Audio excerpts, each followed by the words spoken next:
Hello बच्चों, let's read this question. The question says consider the following statement in respect of lanthanides.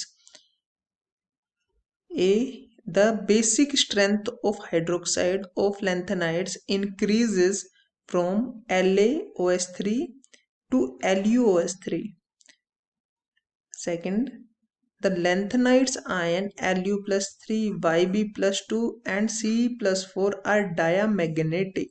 Which of the statements given above is or are correct? Only one. Second only. Both first and second. Neither of one or two. So इनमें से कौन सी statement correct है? देखो first statement में क्या कह रहे हैं कि जब हम LaOH3 से जा रहे हैं LuOH3 की तरफ तो बेसिसिटी पे क्या फर्क पड़ रहा है? ये हमारा लेंथेनम हो गया, ये हमारा लुटीशियम हो गया, ठीक है। तो ये हमारे लेंथेनाइड्स हो गए। तो इन लेंथेनाइड्स के अंदर हम लेंथेनम, फिर होता है हमारा सीरियम, प्रेसोडाइमियम, नियोडाइमियम, ऐसे जाते हैं लेफ्ट साइड में। तो होता क्या है, effective nuclear charge Z effective increase होता है, ठीक है। जेड इफेक्टिव इंक्रीज होने की वजह से क्या होता है, जो लुटीशियम का साइज क्या होता है, स्मॉल होता है। लुटीशियम का साइज क्या होता है, स्मॉल होता है, स्मॉल साइज होता है।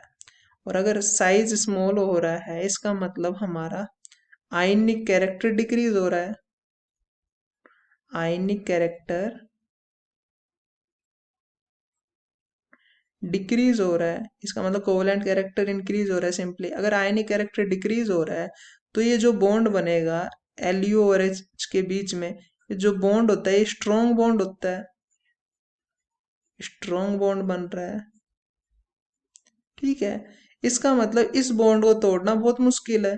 इस बॉन्ड को तोड़ने के लिए हमें हाई अमाउंट ऑफ एनर्जी देनी पड़ेगी।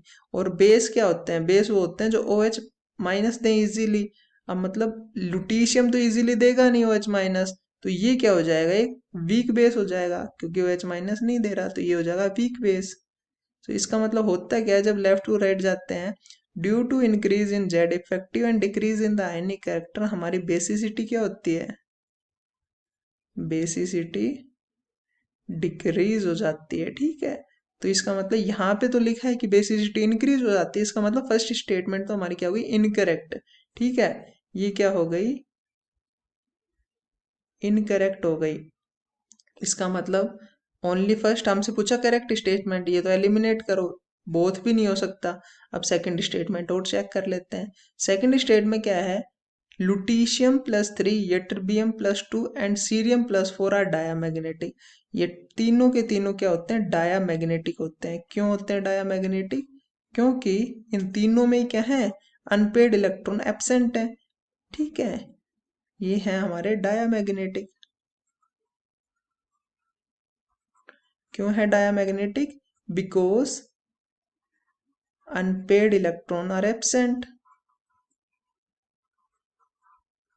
एब्सेंट है, सारे के सारे इलेक्ट्रॉन कैसे हैं, पेयर्ड हैं, ठीक है। अगर हम Lu की बात करें, Lu प्लस 3 की बात करें, तो आउटर मोस्ट कॉन्फ़िगरेशन क्या होगी, जीनोन तो हमारा सब में होगा। और सिंपली हम कॉन्फ़िगरेशन बताएंगे तो किसकी होगी, सिंपल जीनोन होगा इसके अंदर, क्योंकि और सारे के सारे 3 इलेक्ट्रॉन रहते हैं वो निकल जाएंगे। तो जीनोन में तो हमारे पेयर्ड इलेक्ट्रॉन होते हैं, क्योंकि फुल्ली फिल्ड होता है। ऐसे अगर हम बात करें किसकी, यट्रबियम की प्लस 3 की, तो जीनोन तो है इसमें, और हमारे इलेक्ट्रॉन इसमें प्लस 2 ऑक्सीडेशन दी गई है, ठीक है, जीनोन प्लस 2। तो 2 इलेक्ट्रॉन निकल जाएंगे जीनोन में, कहाँ से, 6s से। तो हमारे पास कॉन्फ़िगरेशन जो बचती है 4f14 बचती है। 14 मतलब ये फुल्ली फिल्ड है, फुल्ली फिल्ड मतलब सारे पेयर्ड है। And at last we have cerium plus 4। Cerium में देखो 4 इलेक्ट्रॉन होते हैं, किसमें, एक तो होता है 4f में, एक 5d में, और 2 होते हैं 6s में। तो सारे निकलने के बाद जीनोन बचता है सिर्फ, जो कि फुल्ली फिल्ड है।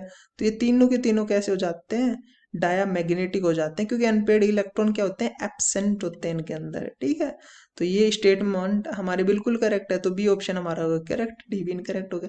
तो B option over here is the correct one, and this is how you have to approach this question. I hope you understood it well, best of luck.